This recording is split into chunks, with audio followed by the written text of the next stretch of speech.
Please give the prior notice of meeting with the Secretary of State. We have given sufficient prior notice with the Secretary of State's open meetings laws on the website, the Secretary of State's site, and through and on our website.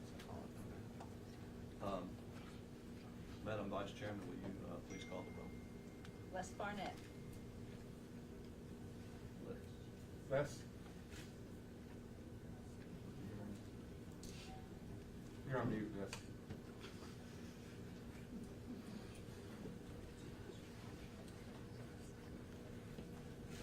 Les?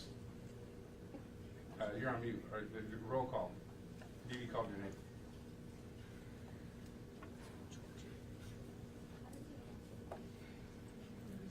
Les, can you hear us? Here, you'll have to hit up at the top of your thing, unmute your microphone. He's here.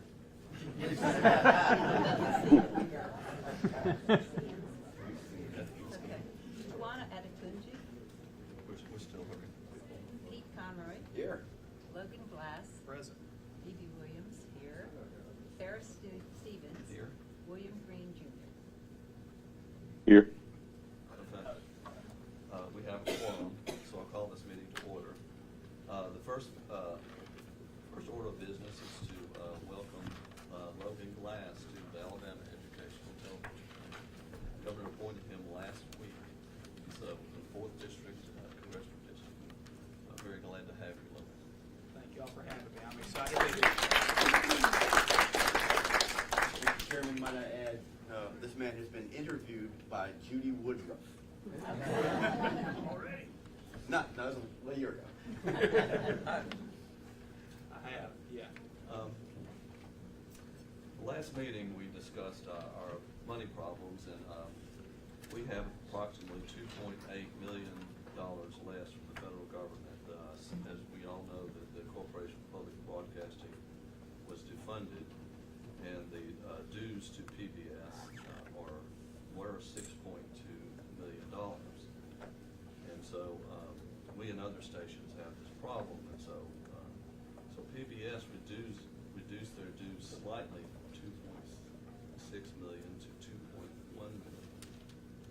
So we had to let go 11 employees.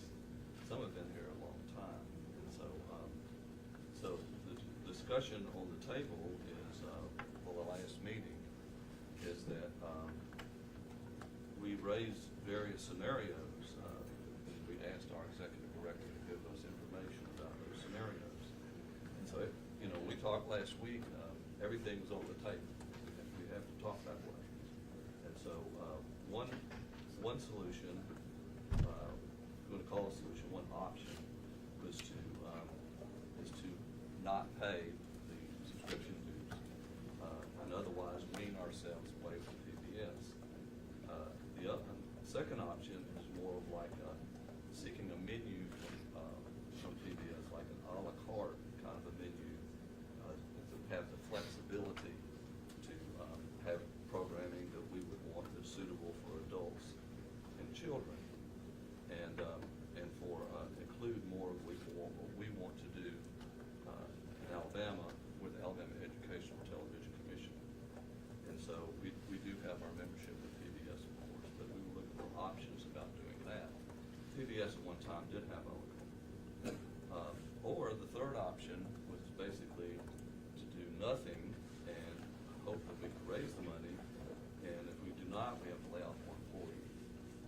And so ask our executive director to give us updates on those three options. And so that's what we're here to do today.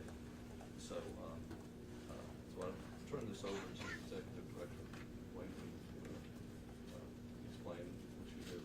Yeah. When I got back for us, okay. I'm going to share. Everybody should be able to see. You can follow along on the screens. Les and William, if you guys have a question as I'm going on, if you would just kind of holler, because I can't see you on this screen. I have to look at the other screen. So, well, first I want to welcome Commissioner Glass as well. I do want to say, I think it was really awesome that the governor's office got somebody so young. He's 24 years old, probably the youngest board member of any PBS or public broadcasting station in the United States. And when I came here 2.5 years ago and the board brought me on, one of the things I talked about was changing Alabama Public Television to meet the needs of the future, which is multi-platform, digital first. You know, we have to look at all the different ways that we can reach people. And so we're bringing on somebody that's 24 years old, that can bring that perspective and next generation that we need as APT supporters down the road. I think was very wise on the governor's part. So I wanted to congratulate him and thank the governor's office for bringing us some a new perspective to the board. So Thank you, sir. no pressure.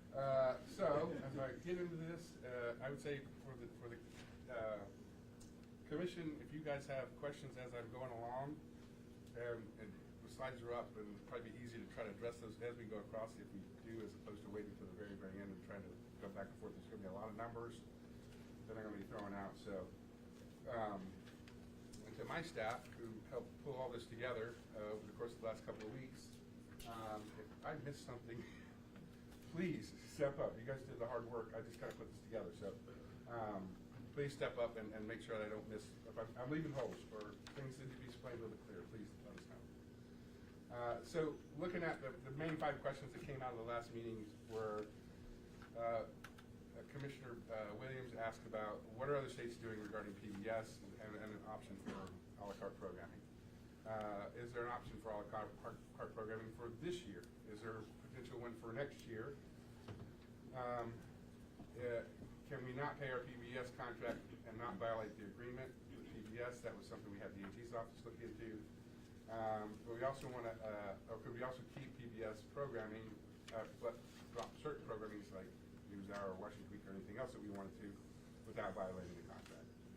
So that's the first thing I went to work on while everybody else was gathering all the other information as to what would happen if all these things were to take place.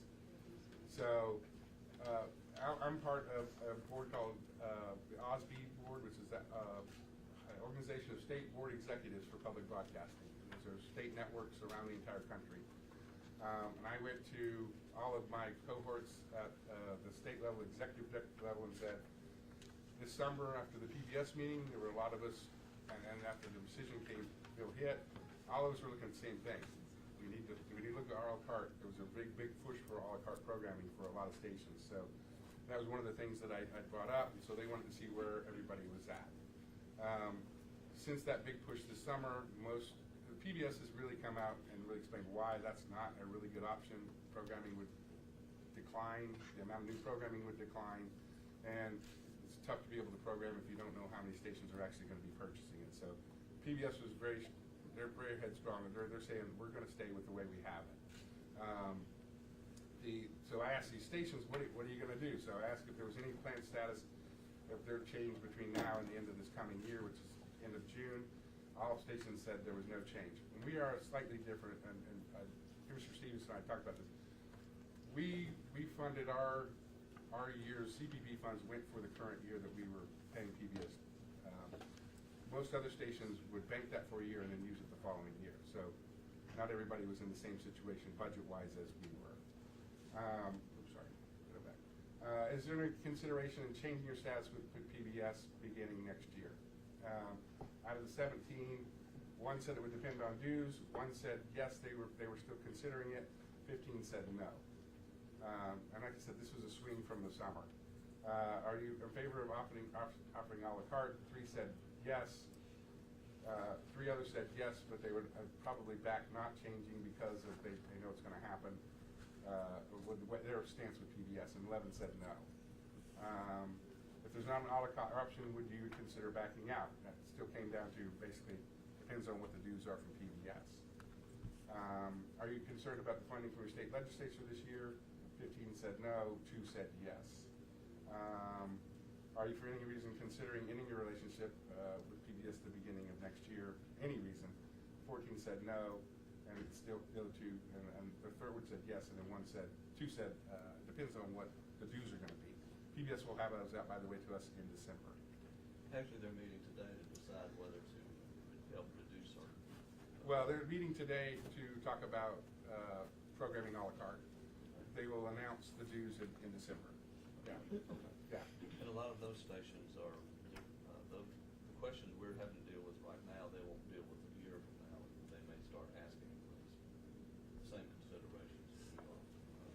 once they get their dues in December, yeah, they're gonna be in a similar situation where they're gonna have to decide what they're gonna do.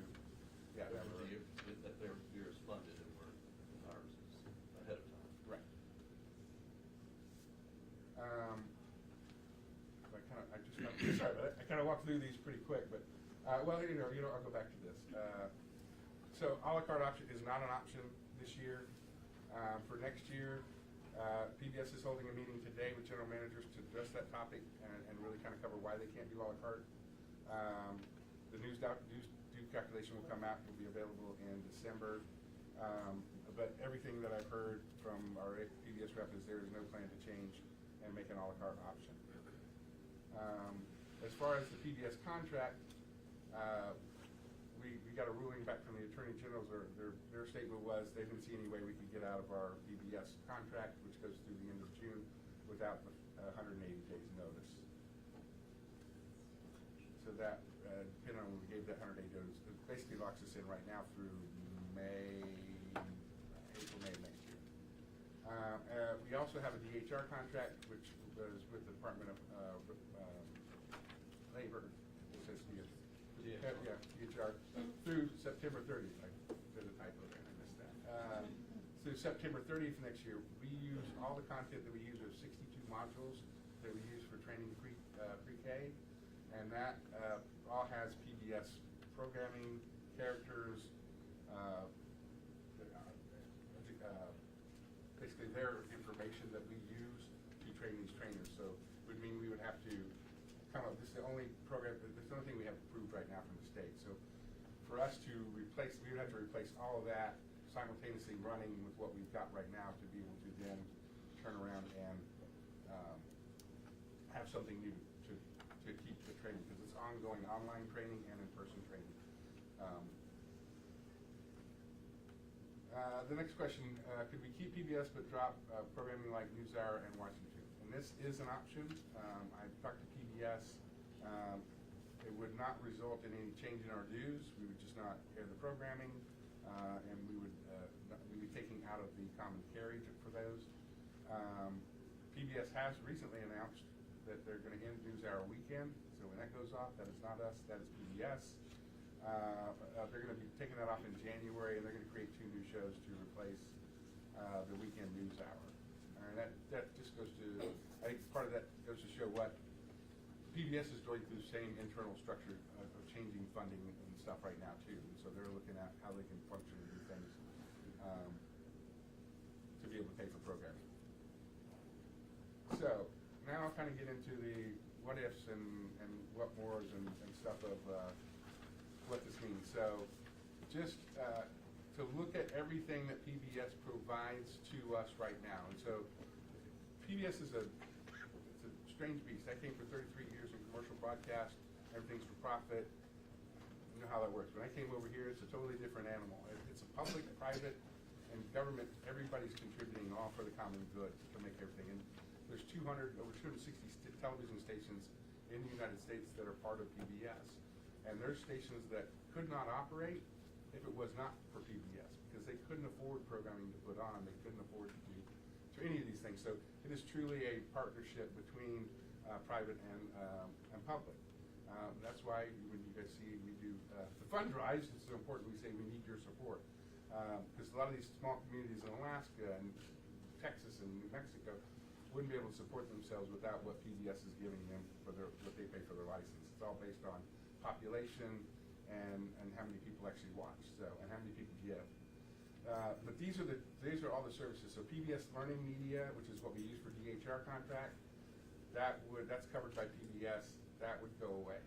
Our website, while we own the website domain and we own a base of it, all the stuff that feeds live streams, the media library, the cloud storage, the streaming cost of on-demand video, Grace Note, which puts out all of our the listings that you see out into the system, all of those are done through PBS and through our partnerships. We get all of those services they're included into our fees of what we pay PBS. Everything that we do localized, so our tablet, our mobile, our smart stick, Fire, Roku, all that stuff is all run through PBS. as well. So all those apps, we take PBS's content, we localize it to Alabama so that when you're in our zip, when we're in the state, it comes out of Alabama Public Television. That's all run by PBS. Passport.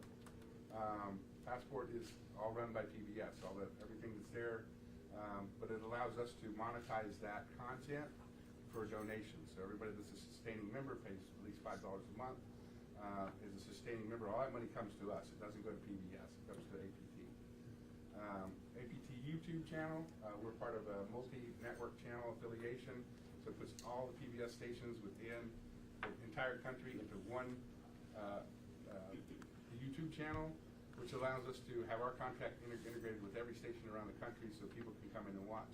And we monetize that. We're actually making money off of YouTube paying us now for putting our content out there. And that's something we're really focusing on driving home. And I know, Heather, if you want to... Do you want a correction? Yeah, correct me. So everyone maintains their own YouTube channel, but the multi-channel network affiliation tells the YouTube algorithm that this is a trusted PBS source, and so the system as a whole can benefit from being recognized together. So that even if you're a small station with very good followers, you benefit from the PBS system as a whole. See, this is why I have her. We would lose that. Yeah, and We would lose that. So it is our channel. So when you hear all these stories about people making millions of dollars, influencers making millions of dollars off of YouTube and stuff like that, that's what we're trying to get. We're trying to have our content out there that enough people watch it that YouTube, so if you're worth having, we want to pay you for this. So having that interconnection of people that might be in Wisconsin watching something and then seeing something that they think maybe the algorithm thinks they might be interested in Alabama, putting it in front of them is what we get out of that. The music licensing fees, and this was something I'll tell the board, there was a change in the bottom line number because we were waiting for an estimate to come back from these guys. We estimated $300,000 at the end of last week because I said we have to have a number to put in here.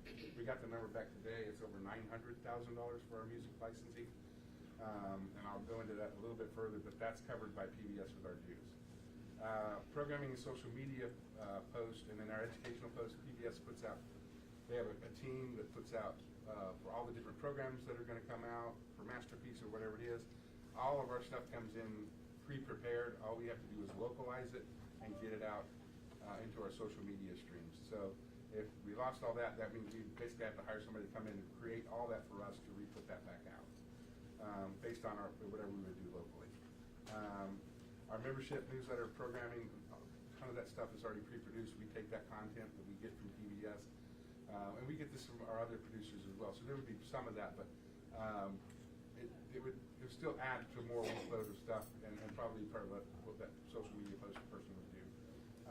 Our main channel programming, so we have our main channel, we have the PBS Kids, we have PBS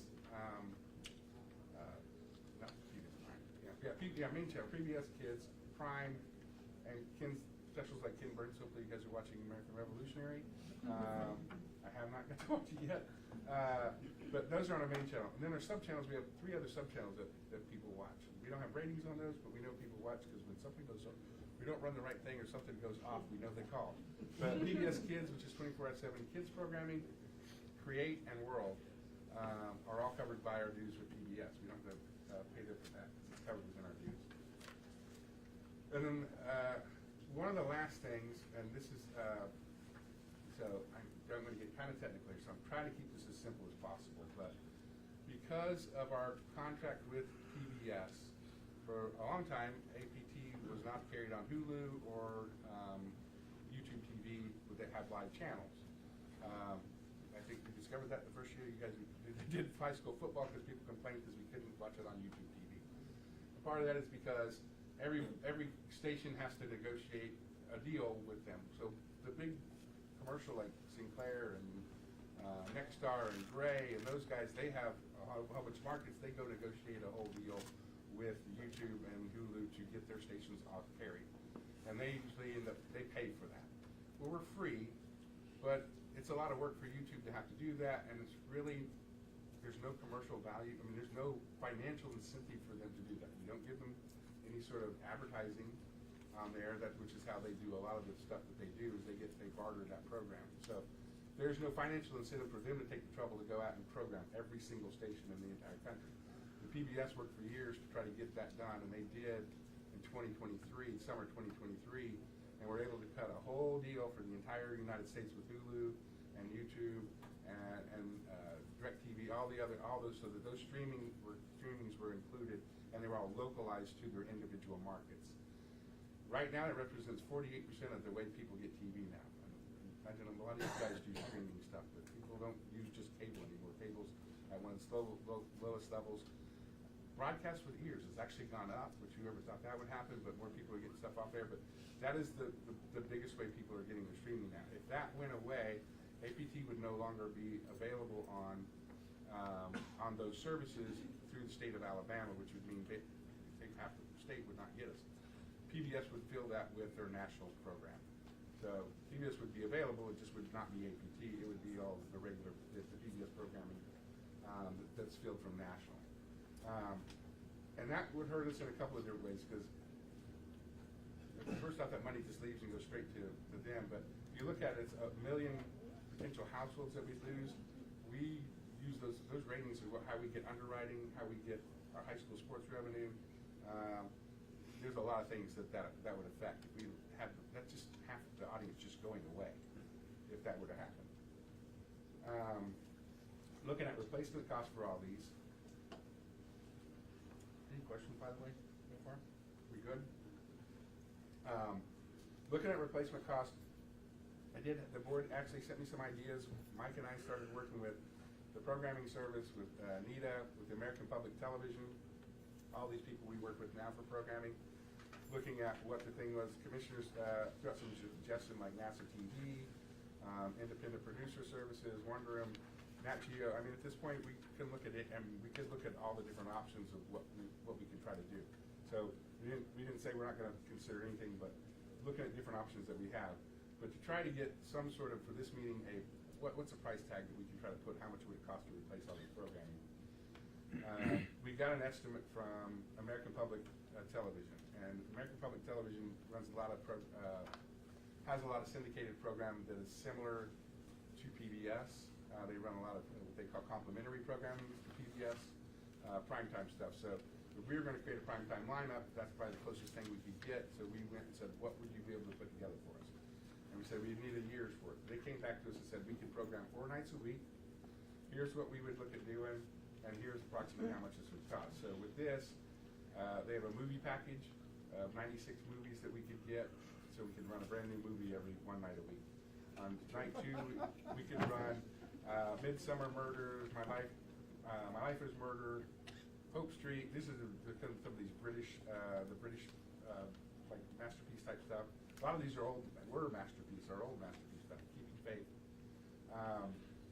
Then there's another night 3 of British dramas, so Madame LeBlanc, Turning Washington Spies, Chelsea Detective. Those would be another year's worth of stuff we could do, and then a night 4 would be documentaries, whether it's biography, celebrity travel, world history, science. So it'd be a variety of different stuff that we could program and have fresh content for an entire. So that would be 4 nights a year, and the price tag on that was $375,000. So that's 3 hours a night out of 24. That's 3 hours a day out of 24 hours. We have to run 24 hours. We don't have to. We can turn off overnight, but most people expect us to run 24 hours. We already run the tower, so we take this firm quote. And what I did was kind of work with Mike, and we just kind of said, right now, if we just take the prime part of it, and we said, how much is that an hour? If we take that and break it down into the years worth of programming for it, it's about $860 an hour for prime programming. And so if we said, well, we've already talked about a way we could fill some of this, and stuff that the legislature is excited about is, we said, well, we could expand our sports coverage. We're already doing football and basketball. What if we added cheer? What if we added volleyball? What if we added soccer, or we added softball and baseball, and carried those high school championships? So it's ways we could do programming that supports our schools, and be able to add some of those programs on is another option, and at least it's local, right? So looking at that, that would be an additional $400,000. If we said we could program on our own through NITA and some other things that we have memberships to be able to get programming, that would be another 3 hours a day. So we kind of got to where, well, we had to pay 10 hours a day for programming from somewhere else, from a resource.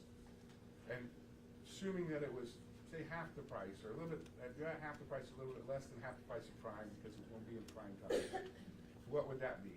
And that is about $1.4 million for the other 10 hours at $400 per hour for 10 days, 365 days a year. So you look at the cost, estimated cost, and I would say this is conservative, but about $2.5 million just for the programming to run. Wayne, what are the dues? Huh? What are the cost of the dues? 2 point, PBS dues are 2.2 million this year. yeah, 2.2 million.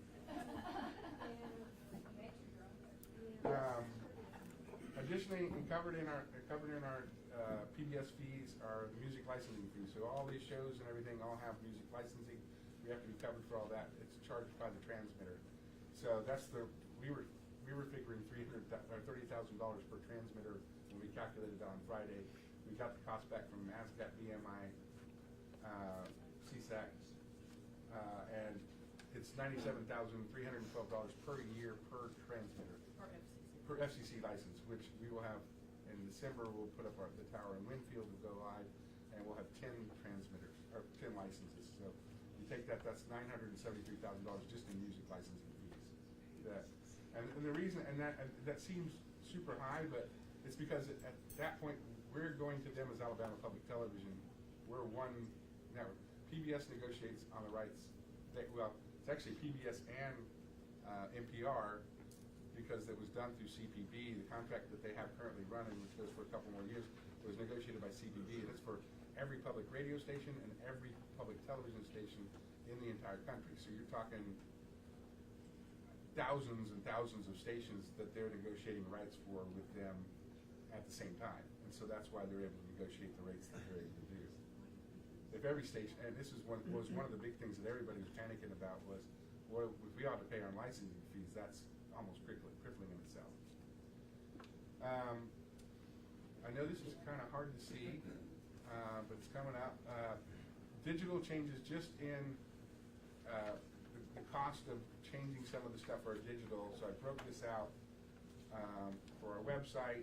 There's 1, 2, 3, 4, 5, 6 between live streams, video on demand, schedule, our PD portal, the new website that we'd have to build out or rebuild out, and our PBS branding, basically taking everything off of everything that we have out there. We would have to literally pull the PBS at everything that we have.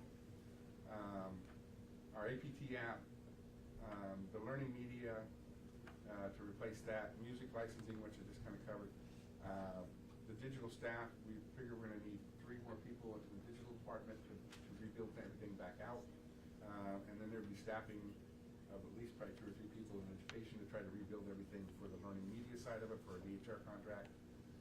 Looking at the digital, just to change the digital stuff, a one-time cost up front, which would be now till whenever we ended and we're able to do it, of about $587,000, and then that was one-time cost. Then ongoing cost after that for renewals, annuals, cloud storage, all that sort of stuff that are going to keep going on and on and on. It'd be about $452,000 a year. So to some degree, that would be funding.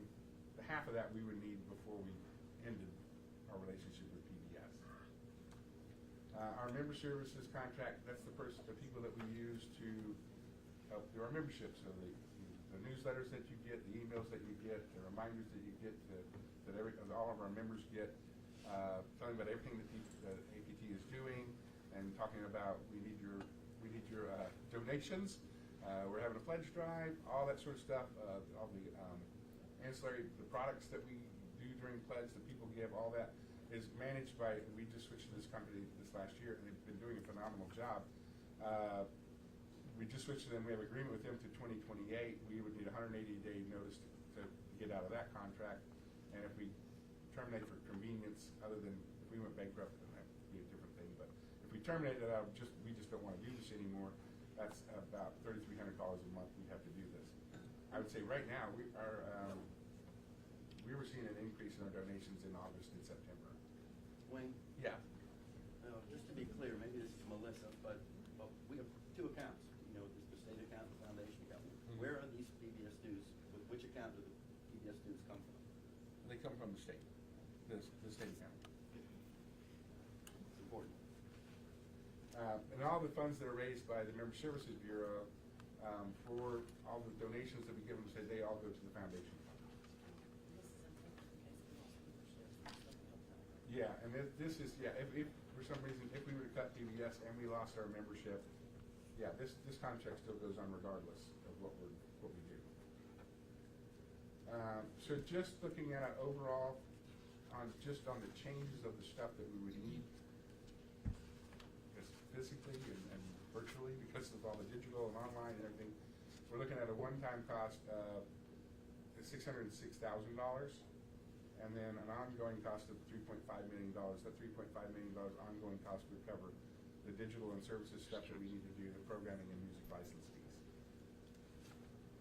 And Wayne, maybe another clarification, the state funds, are they secure, for this year? Yes, everything's allocated from the state. It was done in May, Jack? When the Yeah. governor signed the bill? Yeah. Yeah. But it's in the budget. Yeah. Yep. Excuse me, yes it is. Well, I'm walking into this. So Pete asked this, so I'll bring it up, so I'm gonna walk through. So there are two budgets that APT operates on. One is the Education Television Commission, which is what this commission is. And then we have a foundation authority, which oversees the foundation side of it. All of the AETC funds are all state appropriated. So those are the ones that were secured in April from the legislature and the governor. Those have all been allocated out. We just, at this point, run everything through STARS, and the state pays out based on our allocations. The Education Television Foundation Authority basically does everything that we do with membership. So all the other money that we raise from membership funding, from underwriting funding of different programs and sponsorships, local grants, and then what used to be the CPB, the Corporation for Public Broadcasting grant, all goes into the AET budget. So what I want to address now is I'm just going to talk about the AETC budget is 100% secured, funded by the state. The rescissions had no impact on that whatsoever. No money, they can't pick money away from the state. So it's done. That money is there. So where our issue right now and the shortfall is all on the foundation side. And we operate in what we call a projected revenue budget. So when we put the budget, Melissa and I work with everybody to put a budget together, we project out how much money do we think we're going to bring in. And we basically say, we think we'll raise this much money from membership, this much money from underwriting, here's what we think we can do from grants, and here's what we're going to get from the CPB. And we come up with our budget. So last year, this was, we would have put this, Well, this was FY 26. yeah, so it's the budget we're in right now. This is prior to the rescission. This is the budget that we had. It's a $7 million budget. Everything was in, everything was done. And then what we do is we zero balance budget. So $7 million is coming in, is what we expect. We're going to budget to spend $7 million, and we appropriate all the money that way in the foundation. When the rescission act came down, what it did was it took that CPB funds, which should have come to us in October, and took those away. So if you look here, everything's the same. If you take the CPB out, all of a sudden we went from a $7 million budget to a $4.2 million budget. That's where it hit. I'll hit the foundation side. So Melissa and I got together. We sat down and we said, how do we make the best out of what we've got right now? What do we need to cut? So we looked at expenses. We looked at travel. We looked at everything that we did. What is absolutely necessary, and what are things that we don't have? What are things we want but we could wait on? And basically figured out a way to cut about half of that. And unfortunately, part of that is we had to lay off people. But we got to the $1.4 million and said, we think we might be able to work through the rest of this year and make this $1.4 million because we've got a brand new partner that's the Media Membership Services Bureau. We're seeing an increase. We think we'll see some increase there. We can fundraise off of this, try to get people to give the money to make up that $1.4 million. And if we every month try to save, and we're watching every one of our pennies, maybe by the time we get to the end of this year, we'll have overcome this $1.4 million. And that's where we're still at that point right now. We're pinching pennies every time we turn around, people ask me, can we get this, can we get that? And I say, is it absolutely necessary to keep this operation running? So that's kind of, that's where the foundation, it's in the foundation side. So the $1.4 million can only be made up by our sustaining vendors, major donors, underwriting corporation, grants. Basically, somebody has to donate or give us this money for sponsorships. It's the only way we can raise this money. State cannot give us the money for us because they can't overlap those funds over. So that was the plan. Is let's we can try to we'll ask the public, and we raise $1.4 million to cover this gap.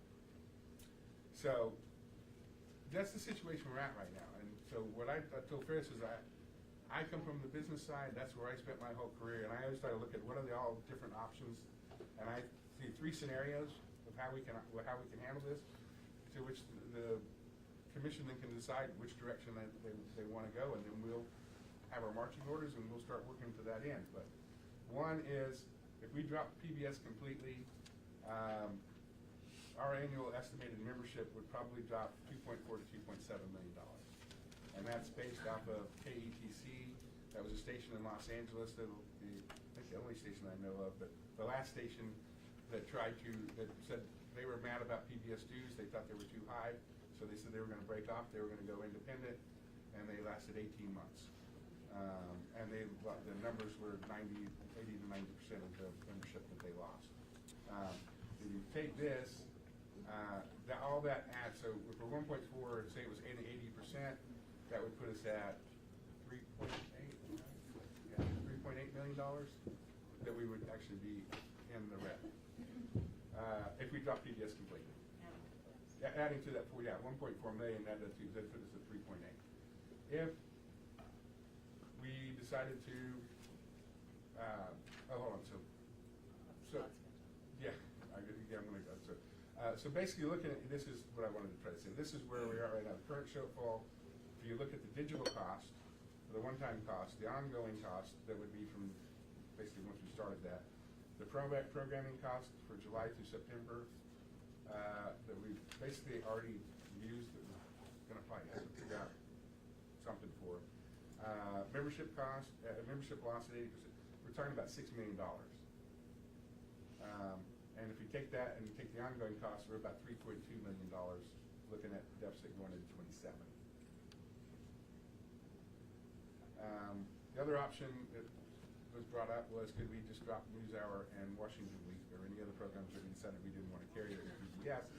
And the PBS would allow us to do that, but as I said, nobody's done that before, and we don't know what effect that would have on our membership base.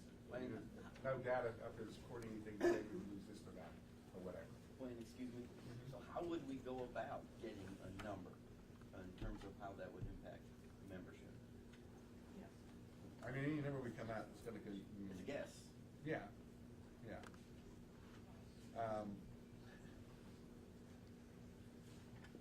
We have,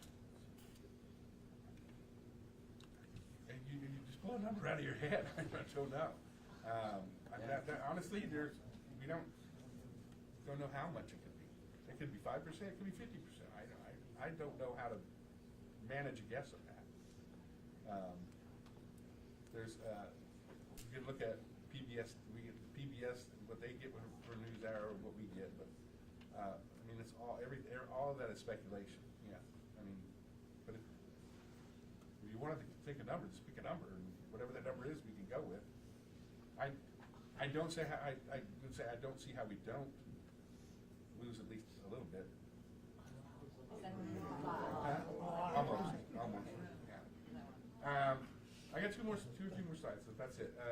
Last is, if we didn't do any change at all to PBS, we launched a campaign and try to increase viewer support, try to raise the $1.4 million.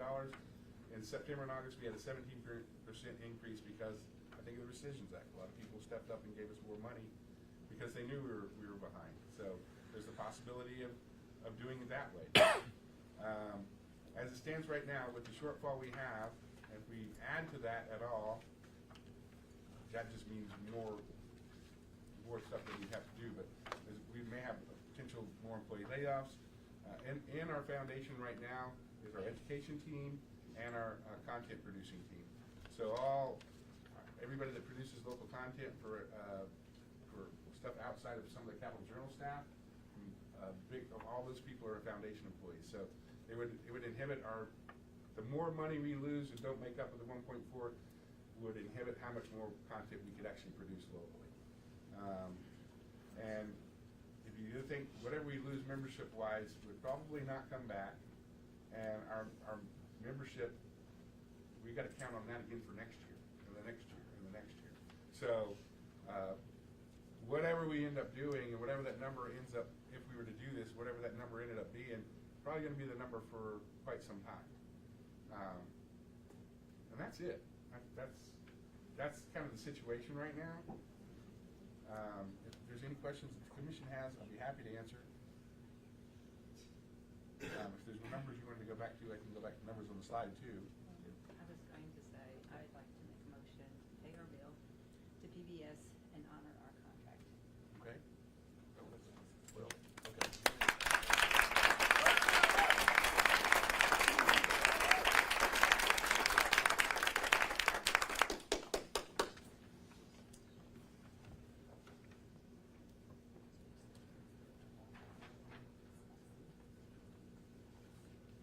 How much is that? 1.4. 1.4 million. What's that? The first. Hold on, We hold have 65% that's due November 30th. Right. 1.4. Then in April it's 25, which is 10%. One in January and then one in April. And so we have actually, our contract began in July, so we've actually used almost 5 months of that contract up. So we've already, we're actually paying for what we've already used. Right. For the most part.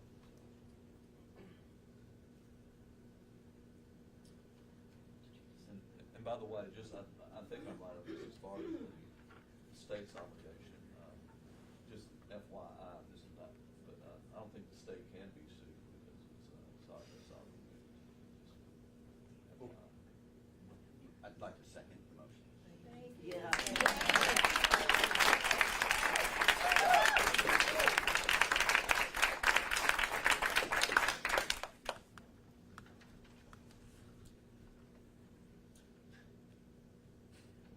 I'm done. Okay. It's all you. Motion, okay, any other discussion? We have to do this by roll call if there's no other discussion because we're on Zoom and that's required by statute. Okay, there being no further discussion, please. Les Barnett, Les? Can you repeat the question, please? I heard a lot going on, but I'm not sure exactly what the motion is. It's to pay the current bill up to now, on November 30th. Is it to now, or are you saying putting the whole bill? I just said pay the bill till the 30th at that point. The 30th of November, or the 30th of January? Of I mean, June? right, whatever we have to pay on the 30th, we pay, and then I guess after that, we'll see how the money comes in. Okay.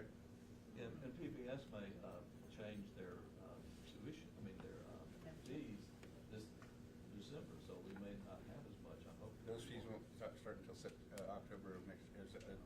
Those won't start until July of next year. The fees for this year are $2.2 million.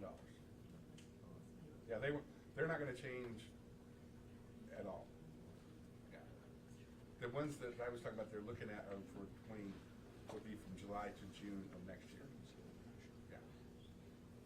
So what, you said there's another, I thought we didn't pay quarterly, I thought it was biannual. So the next one would be. We pay 65% on November 30th. In April, we pay 25%, and then the final one is 10%. Like, yeah, 15% or something, 15%, something like that. January 9%. Yeah. So I guess the think your motion- motion is to pay our current bill. Our current bill, and with our audience, I think, I have confidence that money will come in to pay the remainder following. Well, the money's there, the state funded. Yeah. We don't have a problem paying the bill. For the whole, till So the whole amount, but right, no, yeah, till June, it's all funded by the state. Okay. Can you repeat your motion? Motion to pay the bill to PBS through June to honor.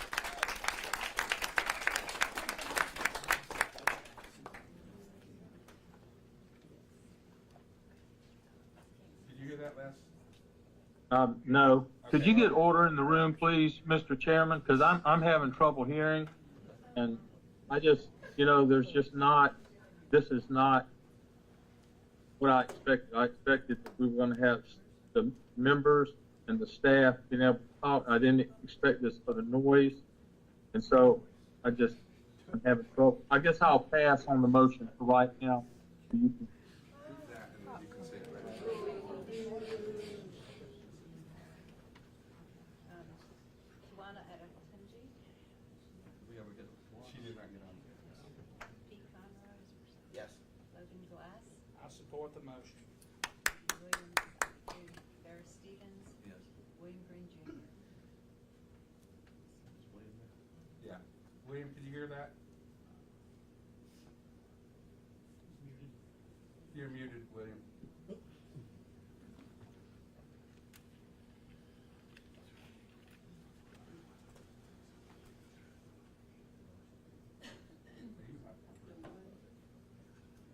William, can you hear us?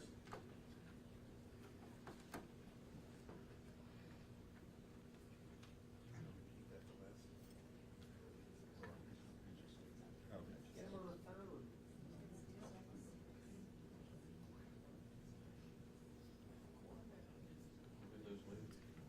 He's there, but he's muted. William, you're muted. Can you not hear you? Put something in it. We have a quorum, Mr. Chairman. Pardon? We have a quorum. He's dropped off. He's still showing it there, but I can't raise it.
Now, he's still here.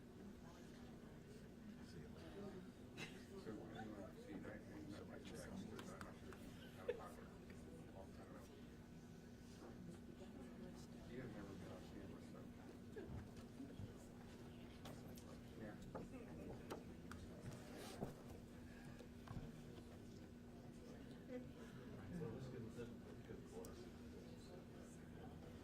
I can try to call on. Yes. Hey, I'm on the meeting. Oh, there you I had go. to step away for a second. All right, okay, there's a motion, I'll have, Ivy or Ferris, you guys wanna repeat the motion? There's a motion on the table. Good motion. Motion to pay a bill to, our bill to PBS, to honor our contract goes through June. Did you hear that? Yeah, Okay. You're voting yes? yes. Okay.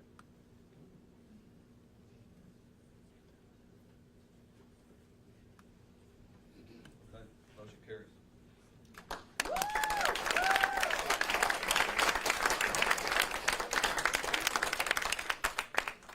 Mr. Chairman, I'd like to go make a kind of a follow-up motion if you don't mind.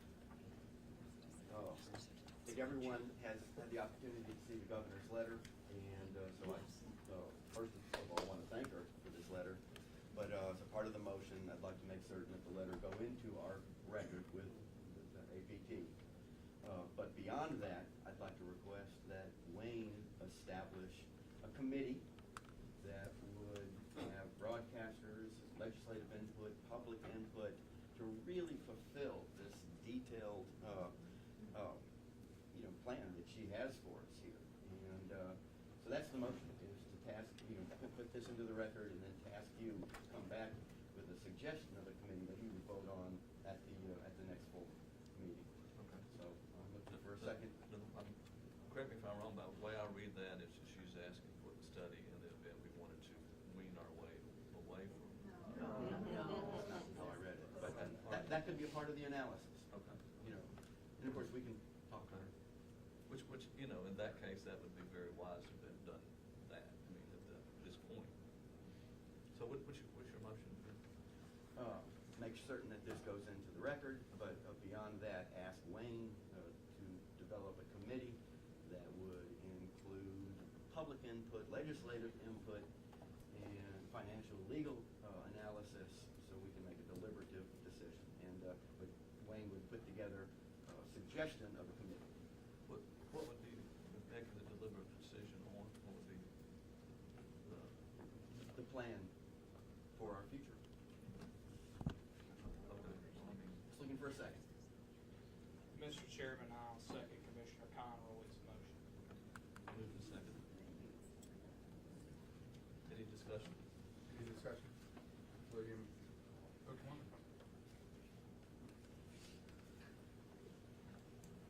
Mr. Chairman, Yes. is there I heard a little bit. Oh, Les, make sure you're talking directly towards the screen because it's cutting out when you lean to the side. okay. There you go. That's perfect. There, right like that. Okay. So there was some discussion on the motion, and I'm not exactly sure what the final motion is. Does it include looking into all these options?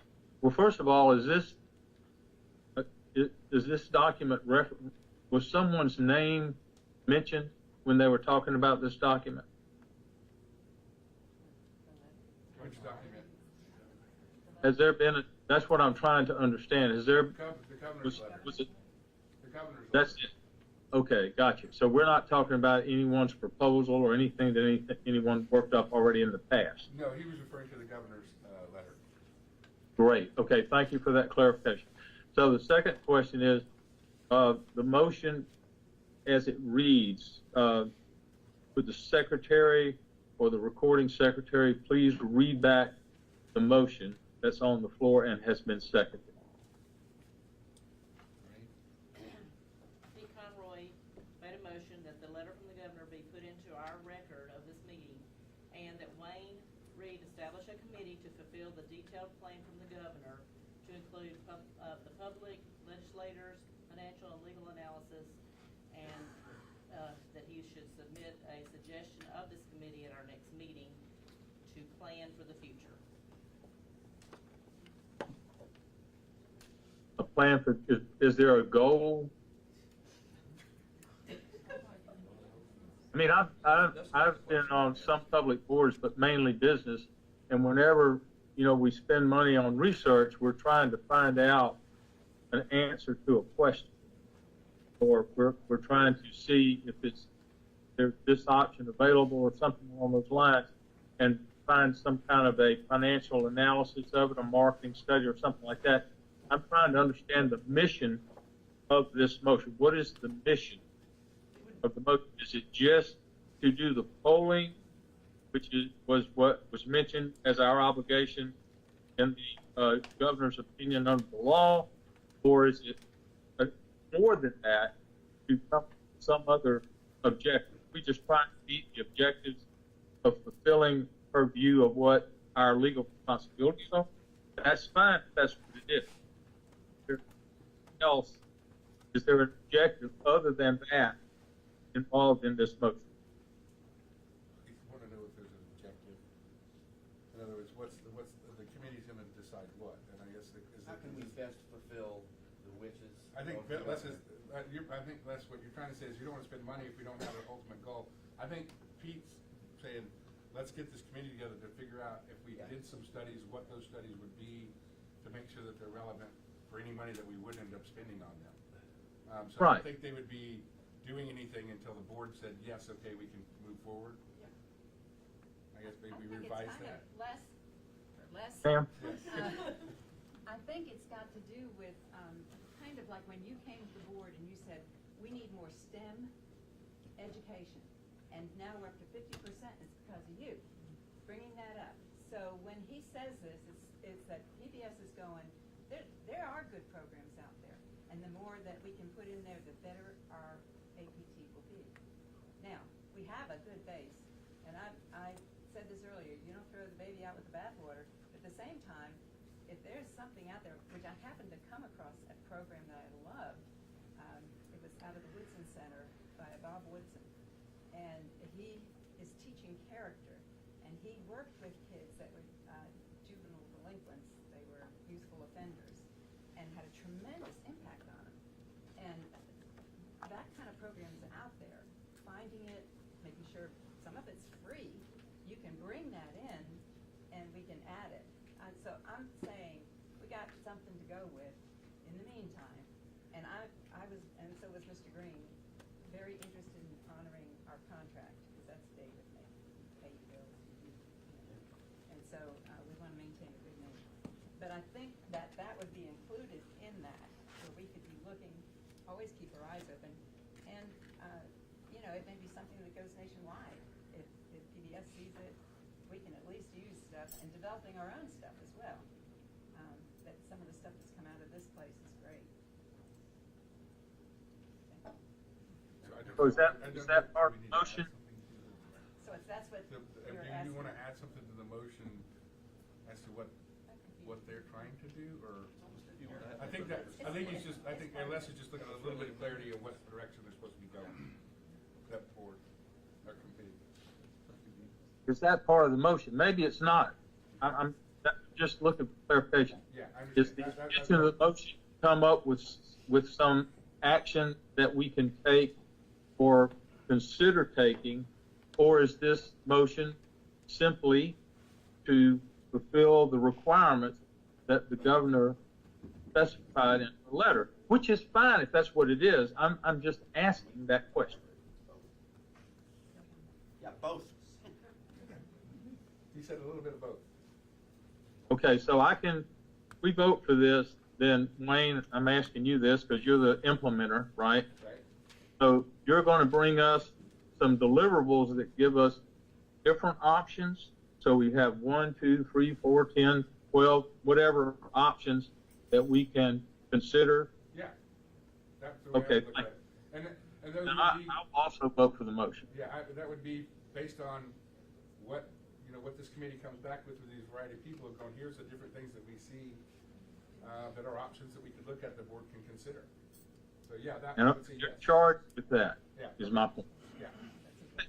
But if they're charged with that, I'm good. Let's do it. That's a yes. All right, so you're a yes, okay. Tawana is not. Yeah, Tawana is on? Oh. Tawana? I think you have to unmute, but yeah. Yes. Good morning, everyone. I apologize for not being on earlier. I had so many technical difficulties. I would get and get kicked out, but now I'm here. So, first of all, I want to thank everyone that's in attendance there today, caring so much about APT and our connection with it. I don't know if everyone has had an opportunity to say anything. If not, but I did want to just thank our those viewers, those that are in attendance, and we appreciate you all so much. I've received a gazillion letters, many of them, as well as comments. So, but if you would be so kind to just update me briefly. I don't want to take too much time before I know a vote is about to be done, but what particular thing are we discussing right now? governor's Ask letter. what this motion is. Yeah, but I think she wanted to know if there's anything beforehand. Yeah. She wasn't Oh, on for yes. that vote, so. Yes, Juana, well, we've earlier voted to continue and pay the dues that were in the contract, Okay. with CBS. And also, we have a motion on the table right now about, did you hear that about the study that Pete, proposed? There's a motion on the floor right now. Yes, Do you that's what I, remember? Yeah, we That's did, what I- we have, there was a motion that passed to pay PBS through this year's contract, through June of this year. Yes. So, do you want me to have Okay. Lorraine reread that motion to you? no, I understand, that's fine, Okay. thank you. So your vote And is? and if you want to, Juana, feel free to give me a call and I can update you on, the previous vote if you would like. Oh, thank you so much. Sure. So your vote is, The motion on the floor is on Pete's motion. and, yeah, you're up. And so, we will, if you're ready to vote, or if you want to vote, the motion on the floor is Pete's motion. Yes. To conduct the study that you probably heard that, right? That's valid? Yes, Okay. So the roll call was called, and so would you be for, against, or abstain? yes, yes, Okay. I'm for, Thank you. Pete Conroy, Yes. Logan Glass, Yes. Phoebe Williams, yes. Bear Stevens. Yes. William Green Jr. Yes. You might be on mute still. All right, motion carries.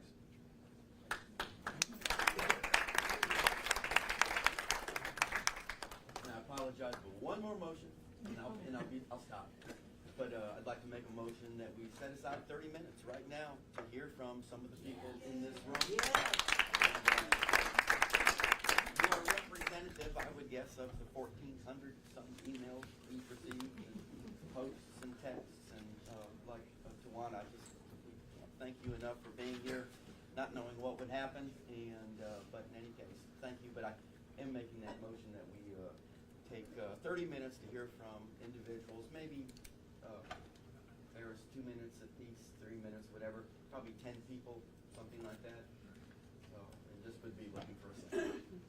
Mr. Chairman, I have a business motion, if we could do that before we entertain, this other. Would that be okay? Well, we got a motion on the floor, and we can certainly hear his, interest. We can do it after. Yeah, sure, yeah, and as long as the people get a chance to speak. All right, is there a second? I'll second it, and I'm gonna warn you that we got all your emails. Just saying. So, this was something my son wrote up, and I'm just gonna tell you, he said, your corporate campaign, you need to have like a byline, and he said, we saved APT.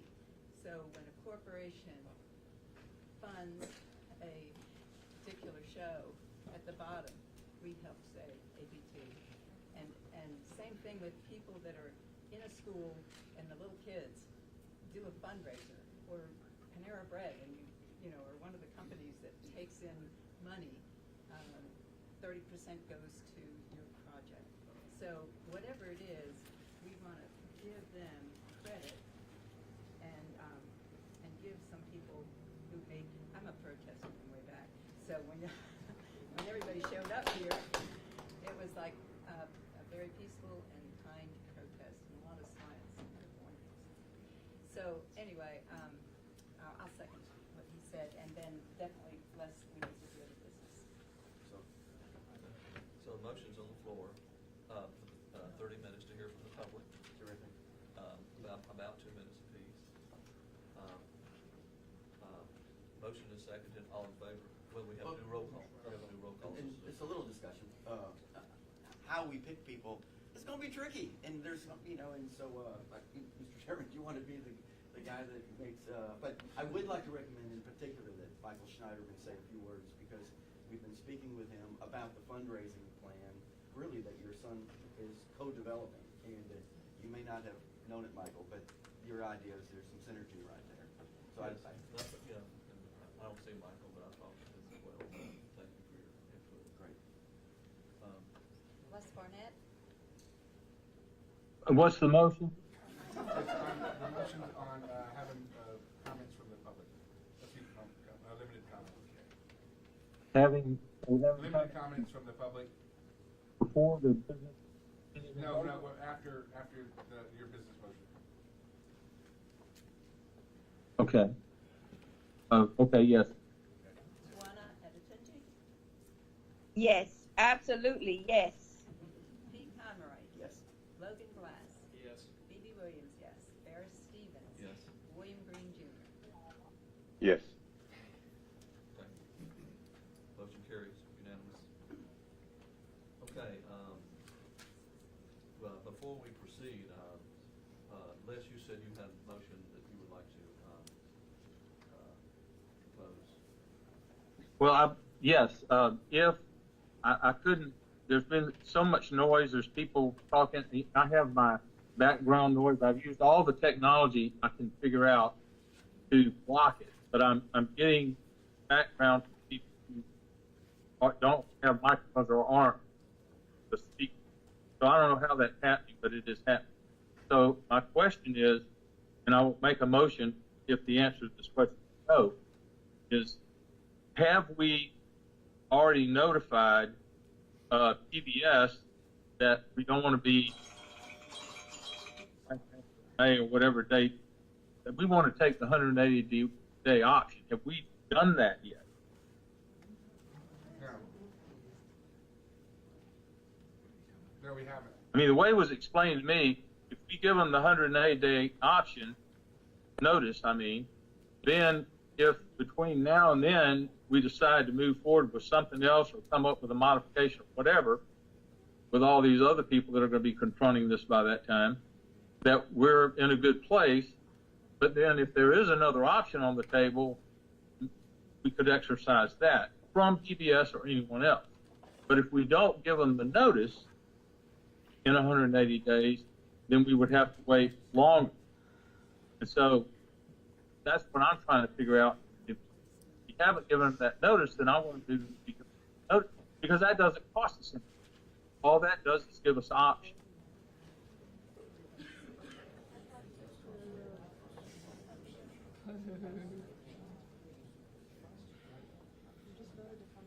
That's more than 100 days. What is the 180 days? Can somebody They have to explain? give 180 days to break PBS. Les, you're muted. No, he's done.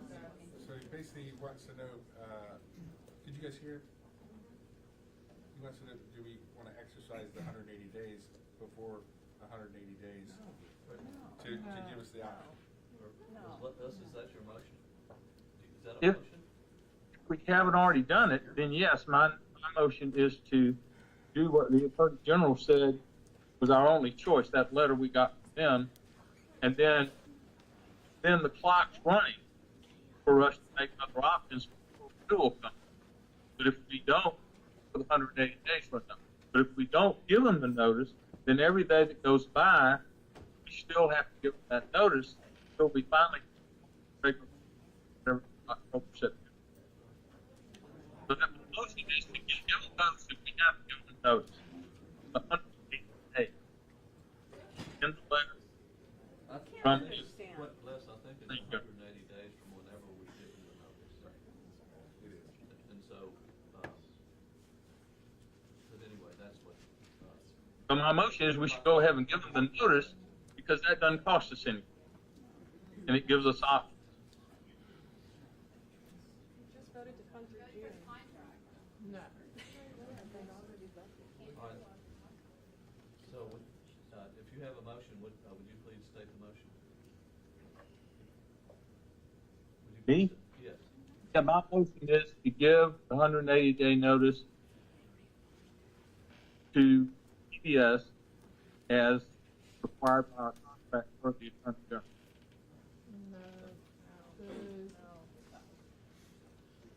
That would not be in keeping with the governor's letter.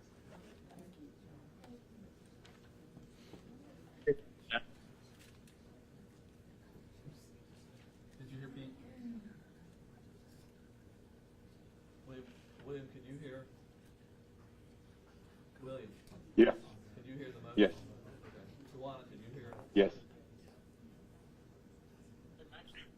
Yes, I heard, and I heard he said that would not be keeping, it would not be aligned with the governor's letter. True. That's how. We have a, okay, is that, if you have a motion, we need a second for the motion. All right, there's no second, that's the end of that. Okay, anyway, so.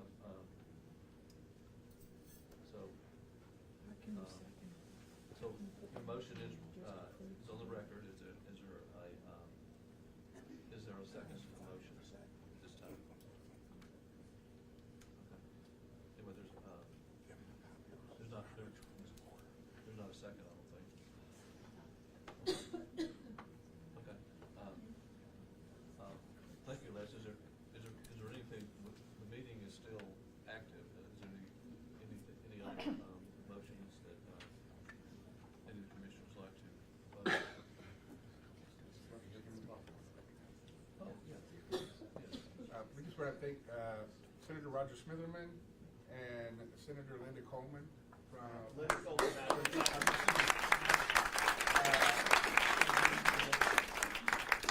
Recognize you guys. At the proper time, Mr. President, I'd request you.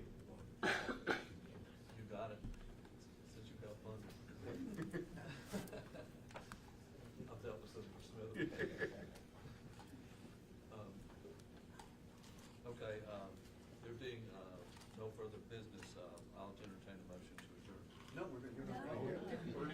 Oh, okay, I thought it was after the meeting. Okay, during the meeting. Yeah. Okay, all right, that's fine. Okay. Can we start with Mike? Commissioners, my name is Michael Schneiderman. I'm a resident of Birmingham. My wife Elaine Wood and I are longtime APT members. Speak up a little. Sure. My name is Michael Schneiderman. I'm a resident of Birmingham. My wife Elaine Witt and I are longtime APT members. First of all, I want to thank the governor, as Commissioner Conroy did for her letter. Thank you to the commission for opening up and giving the public the ability to make a few comments. I'm only going to speak for 15 seconds. I think it's clear from the very strong presentation by the executive director that not continuing with PBS would essentially be the death spiral of APT as we know it. It simply would not be possible to maintain the quality programming wherever you go. Not to say that there are not other programming options that can be added, but clearly the trust that would be lost by not continuing with PBS, and this is also addressed to Commissioner Barnett. He said wouldn't be any cost for giving that 180-day notice. The cost would be the loss of public trust for people to continue to fund APT going forward. So thank you for continuing the contract. I think everyone here would support the ongoing relationship with PBS, but we will see how the committee comes back with that.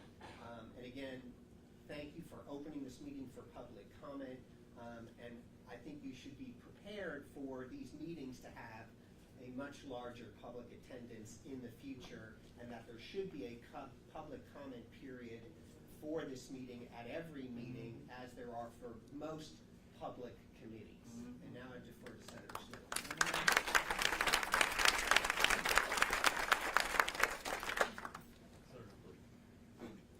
Well, you know, I hope I don't offend anybody, and I apologize. But, you know, in a situation like this, I have to say, praise the Lord, saints. Praise the Lord. I have to say it because it's without him, we wouldn't be here. And I want to first thank you all for having an open mind to listen at the input that you received so far and to make the decision that you have made. I want to thank y'all, you know, on behalf of not just myself and not many of my colleagues, but the 150,000 people that live in Senate District 18. Most of these people in here are residents of Senate District 18. And let me just quickly tell you a 1-minute story. I grew up in rural Alabama. I grew up in when I say rural Alabama, it was the county. Okay, and I grew up in a community where it wasn't in the pre-K. I grew up in a community where all that those young people had was what you all had to offer. I grew up in a community that many people learned how to read, how to write, how to speak just off of what you all are doing. We're in a situation now in the state that we have the Literacy Act, we have the Numeracy Act. You all are a big part of why, when they gave the report cards the other day in these systems, that everybody's up, coming off of failure, kids are reading. I think it's something like 80-some% of these young people are proficient at doing that because of you all in part.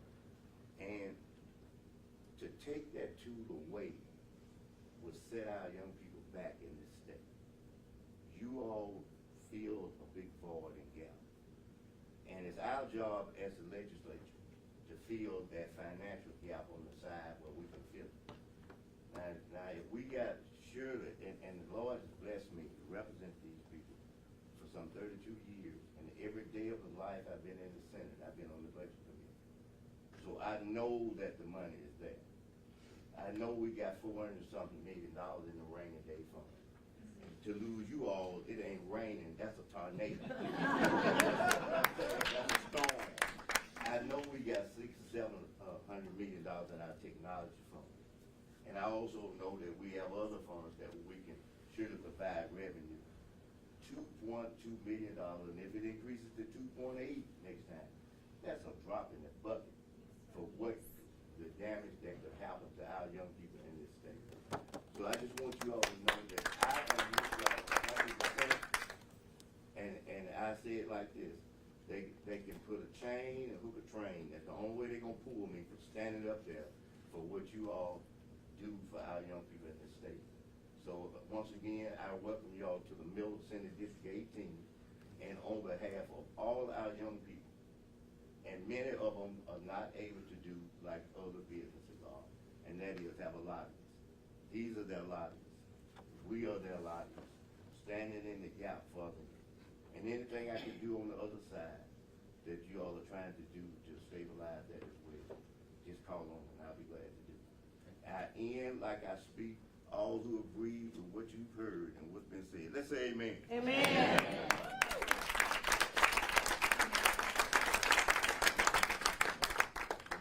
Hi, I'm Linda Barron. This is my favorite piece of mail that I get every month. It's a guide to all the wonderful PBS shows on APT. Most of the TV I watch is public TV. Look at the headline. You can't see it. But space, about a space station. How cool is that? Salutes. It was a wonderful Veterans Day celebration. It reminded me, so proud of my dad who landed on Omaha Beach, and I had the privilege of burying him at Arlington. Nature and Shakespeare. What's not to like? Right below it, Ken Burns' The American Revolution. Antiques Roadshow, Finding Your Roots, Nature. Some of my friends like Lawrence Welk, not really me. I like Capital Journal because they give you the information about what's going on in our state. It's really good. Most of the good documentaries I've seen are from PBS. I contribute, hopefully generously and consistently, to APT because I value their products so much. And my kids are way grown, but they grew up with Sesame Street and many more terrific and entertaining educational shows. I do love cookies and a Cookie Monster. I don't want to live in a trash can like the Grouch. But knowing that so many little ones are getting a wonderful education from your shows warms my heart. I truly want all of Alabama to be part of Mr. Rogers' neighborhood. I've spent over 50 years in my career in advertising and electronics business, selling hundreds of millions of electronics gear and making an untold number of commercials. So I kind of know where I speak from. The rough numbers, APT pays PBS a little over $2 million a year for what would cost them, I think, between $220 and $240 million to reproduce themselves. That's how much it would be. In other words, you're getting at least $100 of value for every dollar spent on PBS Access, probably well more than that. And truthfully, how could you produce all those incredible shows? I know you're all very talented, but we have to be realistic. And I appreciate everybody, the board and APT I appreciate your time and your service. Thank you.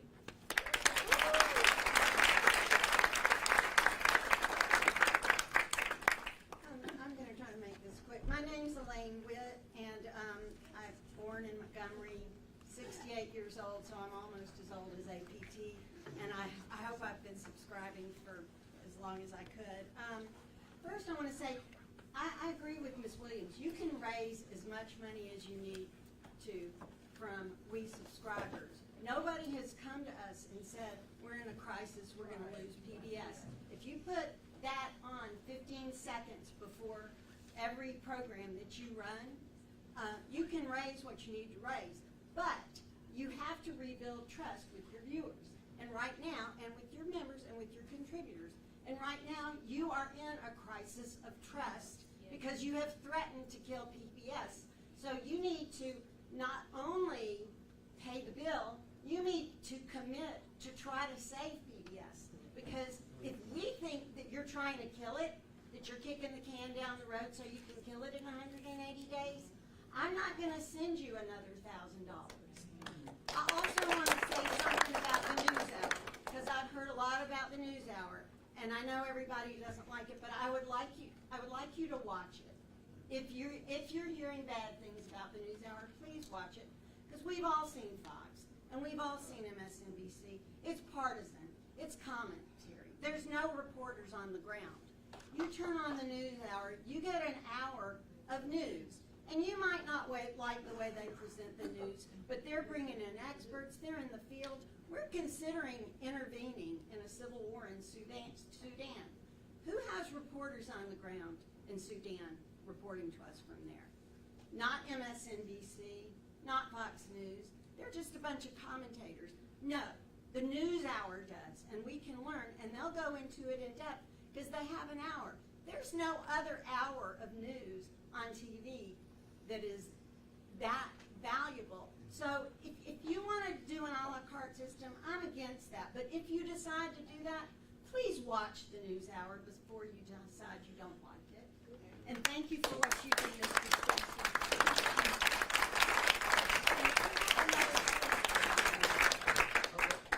I'm sorry, say that again? We do have another state senator in the room. Oh, we do? I'm Liz Laney. I'm from Huntsville, and I've got a little bit of a different statement here. I've seen what y'all did to our public radio station up there, WLRH, who suddenly got disconnected from NPR.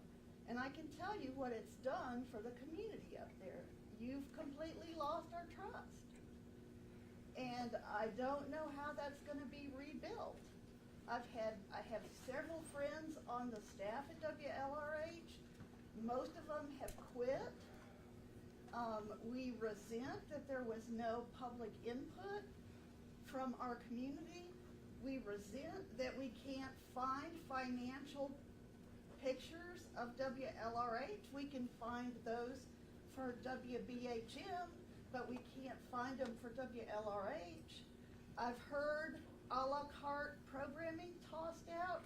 My friend on the staff at WLRH says NPR won't even respond to that question. So I admire the way that WLRH is trying to survive, but I seriously question whether it's viable over the long term. And most of the people I know have quit giving. I still am giving in hopes of supporting my friends at the station, but I really don't think it's viable. And I appreciate y'all letting me talk. I appreciate the governor's letter, and I would encourage you to do what she says. Reach out for public input. You guys have been in a bubble some of y'all have been on this committee for 30 years. Reach out and see what public TV watchers want. And I'd be happy to help for free. Thank you. I'm going to be very brief. First of all, let me thank you for your service. And I want to thank everybody that's here. I think this television. The name says it all. Your name says it all, Alabama Public Television.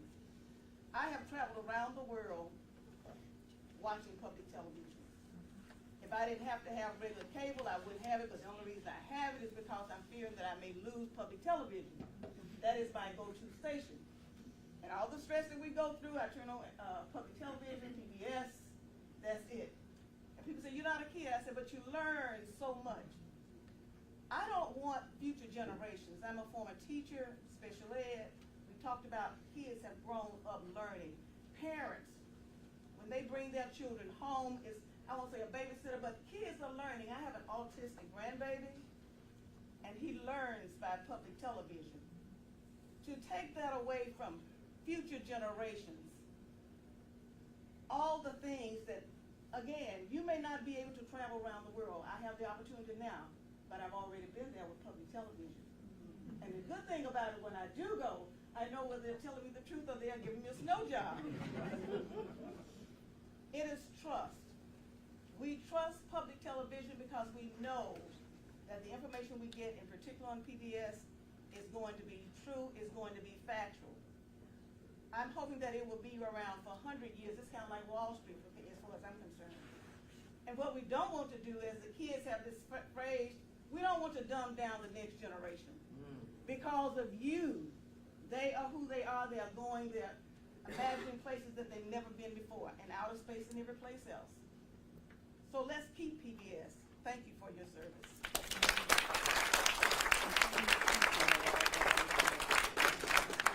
Before we hear from the next person, I just want to say, I want to thank, I served with Senator Smitherman and Senator Coleman Madison, consider them friends, and they are easy to work with in Montgomery. We worked together in the Jefferson County delegation, and I think we were an example that Washington could learn from on how folks work together. And thank you guys for being here. Hello, thank you for letting me speak for a second. My name is Lisa McNair, and I have been watching PBS, Alabama Public Television, NPR with my daddy, Chris McNair, since I was a little kid. Like, that was standard. PBS, you know, all of that. That's what we did. And I've always learned so much. I always was informed of documentaries, the programs as a kid, and so a few years ago we got rid of cable because it was expensive. We couldn't afford it. So we just had the really cool antenna that you stick to your window and everything. And you get 4 PBS channels. I'll tell y'all so geeked out about that, y'all don't even understand. Now, I don't really have nothing for the children. When I think it's good, I watch it for about 5 minutes, but I don't have no children's on. But I think it's good, keep that. But I get to that Create channel. It's like Lifetime, and I get to watch the food, cook all the stuff. That's why I'm back, because I watch it and cook all that. And the news channel and the documentaries. And I am probably, y'all don't know it, but I'm promoting y'all outside. Everybody I see, I can't get into these channels anymore. Yes, you can. Because you have a regular TV, you go by to Walmart, buy that little antenna. And I show old people who can't afford cable how to have this, and all these wonderful channels are free for us as just basic citizens. So please don't get rid of this. Some of this is our entertainment, because we're not going back to cable. We're not paying them people all that money.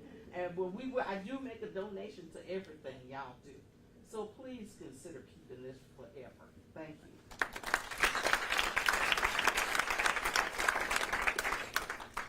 Thank you for allowing us to speak. My name is Pam Turner Henson. I'm a pediatric neuroscientist and did some work with the K-4 program.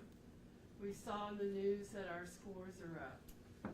We also probably, what has not been mentioned, is Alabama's K-4 program is one of the best in the country. It's not talked about enough. It depends on what's on your programming. My last name is Henson. I'm not related to Jim Henson. My children grew up with Sesame Street. I have a granddaughter who every day when I pick her up from school, we turn on PBS Kids, because I know that the programs on your TV are developmentally sound, they're educationally sound, And for me as a scientist, I know that there is proof that they work. So we need to keep them, because if we're gonna have a sound generation of Alabama residents who can speak, who can communicate, who can write, and who can critically think, we can't do that without APT. Thank you.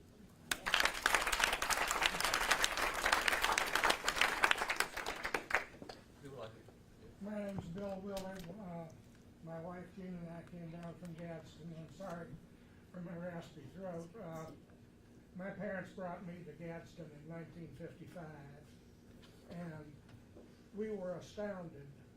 In fact, I think I would gladly be corrected, but I think I'm probably the longest APT watcher. At that time, we didn't have the fancy little thing you stuck on the window. We had a little antenna on the roof. We had to turn around, and we could get Channel 6, Channel 13, Channel 7 out of Cheetah, and on a clear day, Channel 5 out of Atlanta. And that was all that was there. And out of the bunch of them, APT is the only one I can still say I watch regularly because there's so much other distraction. But APT has always been there. I hope it always will be there. I'd like to reiterate what the lady said about NewsHour. If you look at any of the other news programming, it's all become entertainment, shock value, and partisan one way or the other. They report the news. They don't do the shock value stuff. They just tell you what's happening. And I think that's vitally important.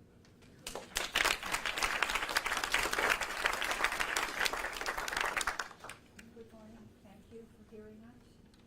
My name is Jane Hines. I am here because American Association of University Women asked us to show up. Most, if not all, of our membership are teachers, as was I, as was Anne, and many of you, I'm sure. Please, keep us civilized. We've come so far. I moved here with my husband in 1969. I grew up when there was no television. And we do make a difference. Public television makes a difference. And I'm sure that we will support it, even if you do not, somehow or another. Hopefully, we will get it, but not everybody will get it. Thank you.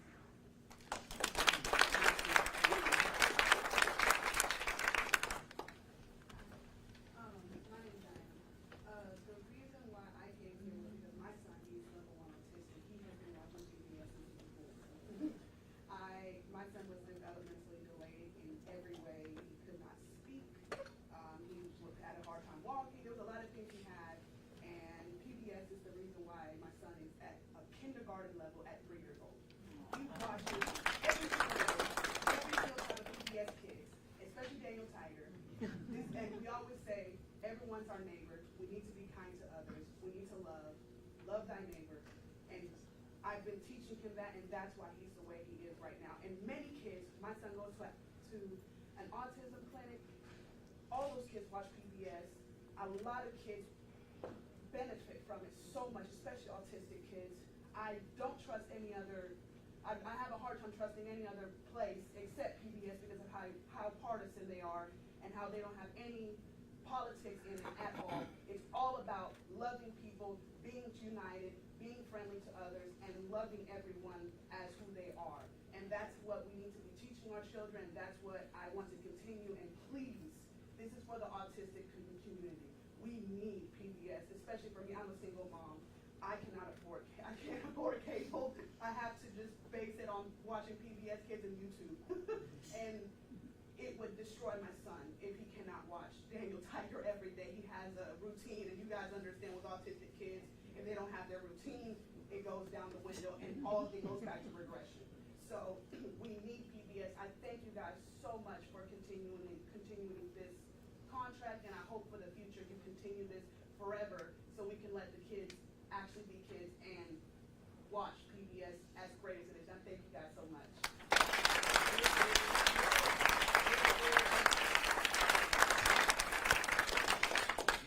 My name is David Chaplin, and I live in Homewood. You've all taken some heat because of the trust that was damaged by the rumors that were going around. But I want to salute you for creating this wonderful station that has had the trust for so many years. And I worked at UAB for a long time, and I recognize, so one of the things UAB does that's probably not well known, and I maybe shouldn't say this, they tell people like me, I was a department chairman, to stay out of fundraising because we could foul up their plan. And so I just encourage you, there are, by my guess, about 75 very committed and passionate people in this room. And I encourage you to direct to us how to help you the best way possible. We don't want to get in your way, but we want to help. And you have our emails, but if you have something you want to say right now about how we can help you the most effectively, please do so and use us so we can continue to have the program that we love.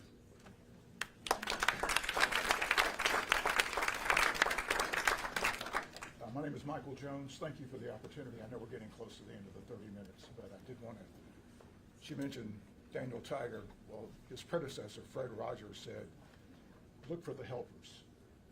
And I think you found some helpers as far as your financial situation goes. We are all committed to this. I think we all agree it's important to the state, it's important to the children, it's important to everybody. It improves the quality of life in this state. So I think on the financial side of the question, we'll find the answers, because I think there are people here who really want to help. If this had all been about a funding gap, you'd have been overwhelmed with responses. But what bothers me is we kind of danced around an issue that was brought up at the last meeting, was the fact that we may want to get rid of PBS because it might offend the current president of the United States and some other Republicans. There's no place for politics in public television.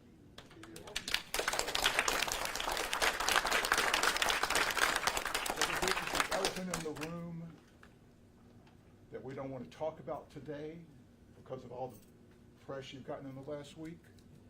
I think we need to say that's not proper and it doesn't deserve a spot at the table here. So Alabama Public Television, listen to the Alabama public, and let's not worry about how it may affect the opinion of someone else who doesn't live here, probably couldn't find Birmingham on the map if they tried. So thank you for your time.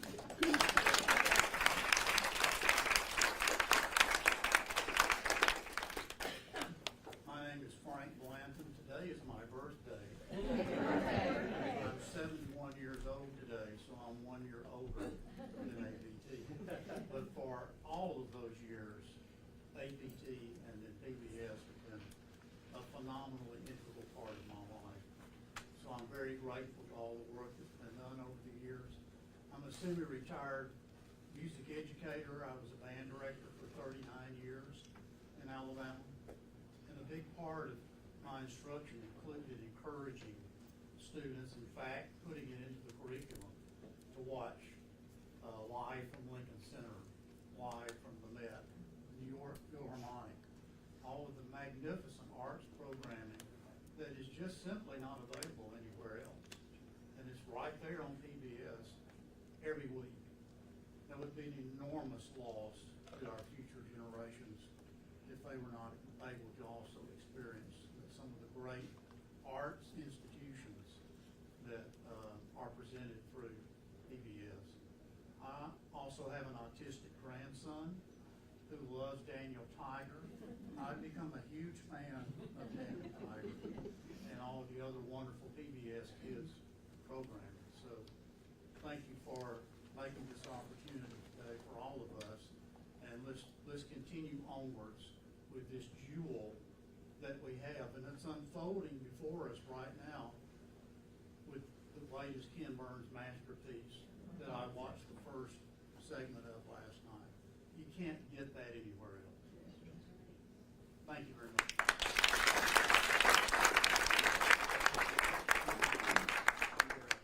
28 minutes. Okay. 30 seconds.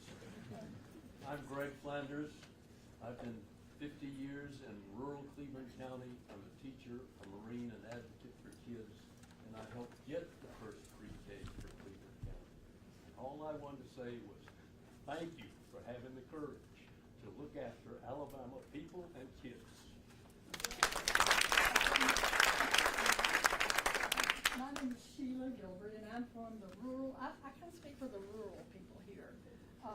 Jacksonville, Alabama, into the Williams community, so the rural area appreciates PBS and APT. And I'm gonna tell you just a little quick story. I have had 4 careers. The one I love the best is a teaching school, and it was my 10-year-old children. And so I'm gonna call this little guy Shane, just for, can't remember his name, but I used to do programs, and I'd say, you go home on the social studies program, watch this program and come back and we'll talk about it tomorrow. That was an assignment. And they knew they weren't supposed to come back and talk about it until that time. But this particular morning, I'll call him Shane, came back to my desk, and you know, I was doing my lunch report and everything, and he said, Miss Gilbert, I seen that program you told me to watch. And I said, I saw it. And he said, you did, how did you like it? So I think Shane is probably still watching PBS ABT. We have to hope that it just continues on down it. So thank you again for what you've done. Mr. McKenzie, you always, I give you some money, so I'm glad to see a face with the name. Thank you very much. But thank you all for what you do. PBS ABT is critical for the state of Alabama, and we don't want to be the first ones to disassociate with it.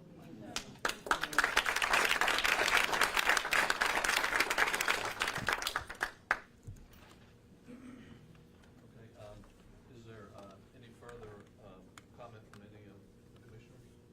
Again, just a big thank you, not just for those who are in the room, but those who are watching and those who have written.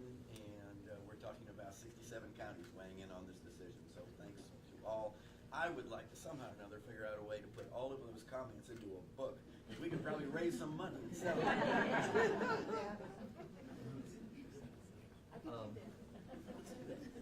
There appears to be no further business.